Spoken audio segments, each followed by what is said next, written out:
గిరి BJP ఎంపీగా విజయం సాధించిన ఈటెల రాజేందర్ మీడియాతో మాట్లాడుతున్నారు. ఇప్పుడు లైవ్ చూద్దాం. మీకు తెలుసు భారతీయ జనతా పార్టీ అనిత్యం ప్రజలలో ఉండి ప్రజల సమస్యల మీద పోరాటం చేసే పార్టీ కాబట్టి ఇవాళ ఇంతమంది ఎంపీలను గెలిపించినప్పుడు డెఫినెట్గా ఇవాళ ఆ కార్యక్రమాన్ని కూడా పూర్తి చేస్తామని చెప్పి మనం చేస్తున్నాం. మూడవది, ఈ దేశంలో మొదటి నుంచి కూడా 1952 మొట్టమొదటి సార్వత్రిక ఎన్నికలు జరిగినప్పటి నుంచి ఇప్పటి వరకు ఒక జవహర్లాల్ నెహ్రూ తప్ప ఎవరు కూడా మూడోసారి ఎన్నిక కాలే. ఇవాళ మళ్ళీ ఆ ఘనత నరేంద్ర మోడీ గారికి మాత్రమే దక్కింది.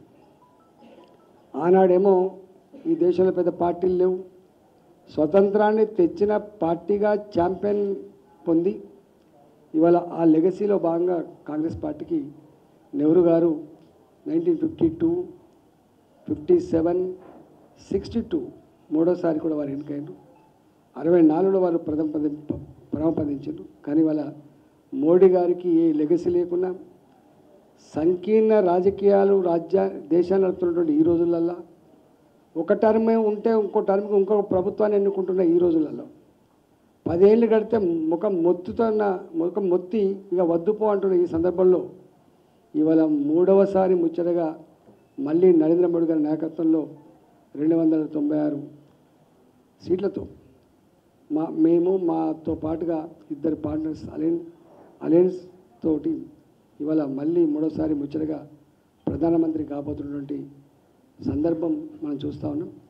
కాబట్టి ఇలా తెలంగాణ ప్రజానీకానికి ఏ నమ్మకం ఏ విశ్వాసం మా మీద పెట్టుకున్నారో ఆ విశ్వాసాన్ని ఆ నమ్మకాన్ని ఎక్కడ కూడా వమ్ము చేయకుండా అనునిత్యం మీకు అందుబాటులో ఉండి మాకు ఇచ్చినటువంటి ఈ పదవిని అలంకారం కోసం కాకుండా నోట్లో నాలుకలాగా ఉండి మీతో ఉండి మీ సమస్యల పరిష్కారంలో మమ్మల్ని ఎన్నుకున్న నియోజకవర్గాల అభివృద్ధిలో తెలంగాణ రాష్ట్ర అభివృద్ధిలో మేమందరం కలిసికట్టుగా భాగం పంచుకుంటాం, మీతో మంచి పేరు తెచ్చుకుంటామని చెప్పి ఈ సందర్భంగా మనవి చేస్తూ నమస్కారం.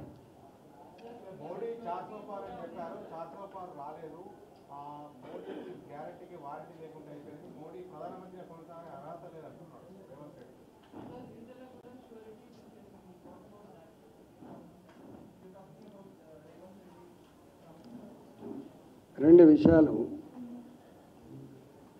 అబ్కీ బార్ 400 పార్, ఫిర్ ఏక్ బార్ మోడీ సర్కార్. ఈ రెండు నినాదాలు ఇచ్చింది భారతీయ జనతా పార్టీ కాదు, మా నాయకులు కాదు. ఈ నినాదం ఇచ్చింది 10 సంవత్సరాలుగా నరేంద్ర మోడీ గారి పరిపాలన చూసిన తర్వాత నచ్చి మెచ్చి ప్రజలు ఇచ్చినటువంటి నినాదం అది, ప్రజలు ఇచ్చిన నినాదం అది. అయినా ఈ దేశంలో మళ్ళీ అధికారం రావాలంటే 272 సీట్లు కావాలి. మ్యాజిక్ ఫీవర్ మీకు తెలుసు. 272, ఇవాళ 296. ఇవాళ మీరు చూస్తున్నగా పక్క రాష్ట్రంలో 5 ఏళ్ళకే ఆగమైపోయింది. అంతకుముందు మన్మోహన్ సింగ్ గారు కూడా 10 ఏళ్ళు పాలించిండు, మళ్ళా దెబ్బ కొడితే ఇప్పటిదాకా లేవలే. మొదటిదాకా పాలించిన ఈ రాష్ట్రంలో పాలించిన కేసీఆర్ గారు కూడా 10 ఏళ్ళకి ఏమైందో మీకు చూసిండ్రు. కానీ మోడీ గారు మాత్రం ముచ్చటగా మూడోసారి మాకు కావాలని చెప్పి ప్రజలు ఎన్నుకున్నారు, గుర్తుపెట్టుకోండి.